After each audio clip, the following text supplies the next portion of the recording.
It's a kind of magic. It's a kind of magic. Welcome everyone to Parsha Magic.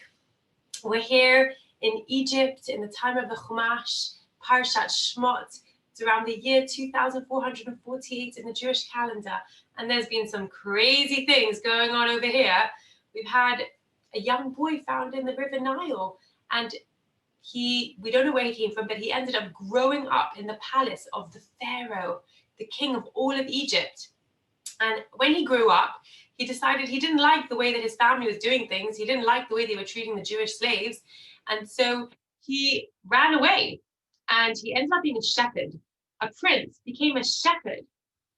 And I want to tell you about this person, Moshe, about the moment that he was chosen to be the leader of the Jewish people, the greatest leader that the Jewish people ever had. They say from Moshe until Moshe, no one has ever been like the prophet Moshe and like the leader Moshe. He was an amazing person, and no one has talked to God just like Moshe did.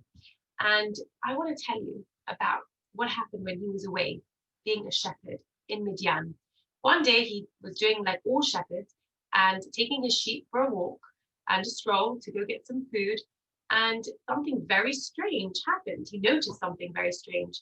There was a burning bush. There was a bush that was burning. It was on fire. And when he looked more closely at this, he was really struck by it, because the bush was on fire, but it wasn't burning. Like, it wasn't actually being burnt up. The leaves still looked fresh. It just looked like a normal plant, but just on fire, but not actually burning up. And what made Moshe really, one of the things that happened at this moment is that he didn't just shrug his shoulders and say, okay, oh well, that's strange, and just carry on with his sheep. But he wanted to look at it and understand it more. Let's read what the words of the Chumash say. The Chumash says that Moshe realized the bush was on fire, but it wasn't actually being burnt up. And he said to himself, I must go over there and investigate this amazing phenomenon. Why doesn't the bush burn? And the next pasuk says, when Hashem saw that Moshe was going to investigate, then he called them from the middle of the bush and said, Moshe, Moshe. When Hashem saw that Moshe was interested in what was going on and didn't just pass something by, but went to go look at it and be curious about something strange that was happening, that's the first time Hashem spoke to him and asked him and sent him on this incredible mission to go and free the Jewish people from slavery in Egypt. And I think this teaches us a very important idea about what makes a great person and a powerful leader and a wise leader and someone who's worthy of having a special connection with Hashem. And for me, what this teaches me is the importance of curiosity. And that curiosity is a very important Jewish trait, because when you're curious, you care about how things work and why things work and what's going on. And you start to notice things that other people might not notice. You might look at nature and notice the amazing small little things that are going on in it. And that might lead you to have a connection with Hashem if you wonder at it. And you might find something unfair and think about it and ask questions about it. And when you ask questions, you learn more, you understand more, and you start to have a very deep understanding of the world, and also a very honest understanding and a deep connection with Hashem. So we learn that from this one instance of how Moshe first became a leader and first met Hashem. Now, we are in Egypt, and as you know, there's going to be some very strange things happening. There's going to be some water turning into blood, and frogs jumping everywhere. And there's going to be lots of itchy lice and nits, and there's going to be all these crazy miracles. And we have some, in Egypt, we actually like magicians. We're very into doing magic. And I actually saw a magician over there, although I must say he was dressed quite strangely, not like a normal Egyptian magician. And I asked him to come over and asked him what he thought about this idea about Moshe and curiosity. And he said he had something interesting to show us. So I'm going to bring him over. Let me see. Can you come over, please? Ah, there you are. Ooh.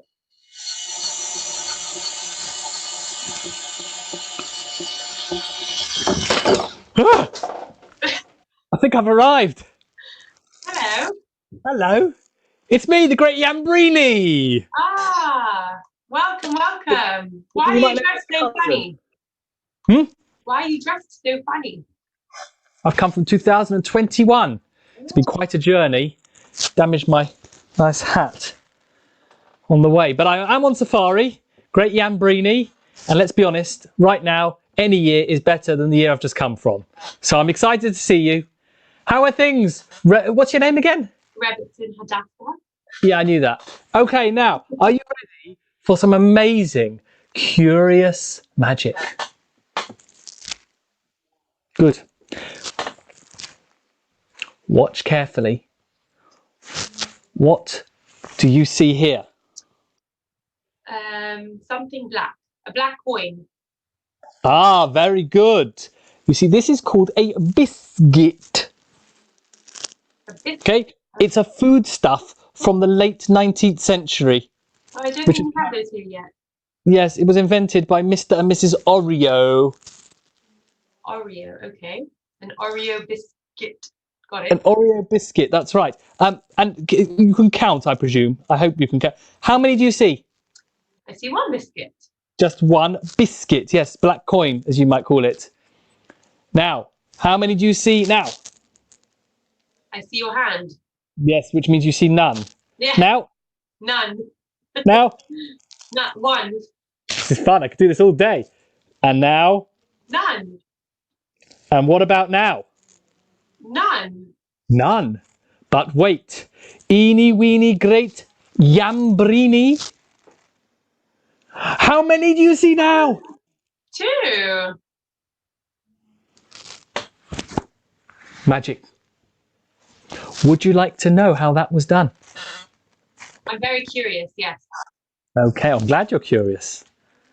Now, it is about being curious, about not looking at the surface, but looking at things from a different angle. Let me show you what I mean.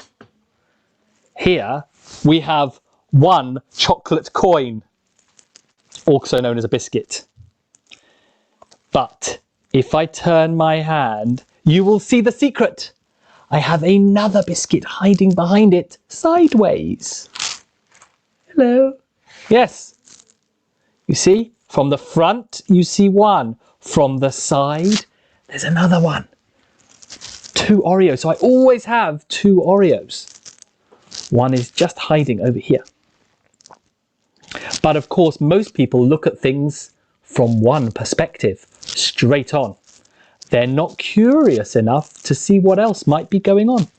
So I can play with that and do some magic. How many do you see? 1. There's really 2. I take them both in my hand. How many do you see? None. And now I've got them both in my other hand. How many do you see? And now you know the secret. You can do this at home with Oreos or small chocolate coins, like the things you get on Hanukkah.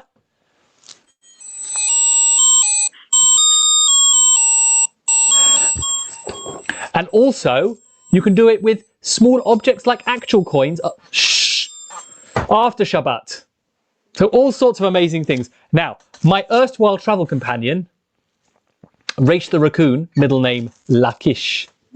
Get it? Well, she loves that, and she's got a little message for you. Just on there.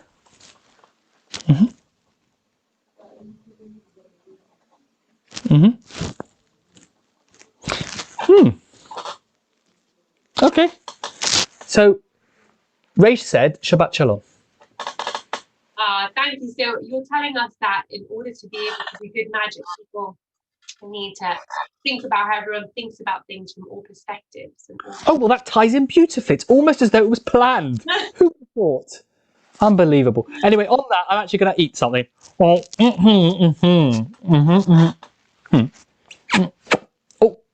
Oh, look, that biscuit travelled back in time as well. Strange, isn't it? Anyway, I'm going to wish you all a Shabbat Shalom from me, Reish, and of course, my travelling Torah. Thank you, the great Yandrini. See you My soon. pleasure. Good one. Well, I hope you all enjoyed a bit of that Parsha magic, and we hope to see you soon. Have a wonderful Shabbat.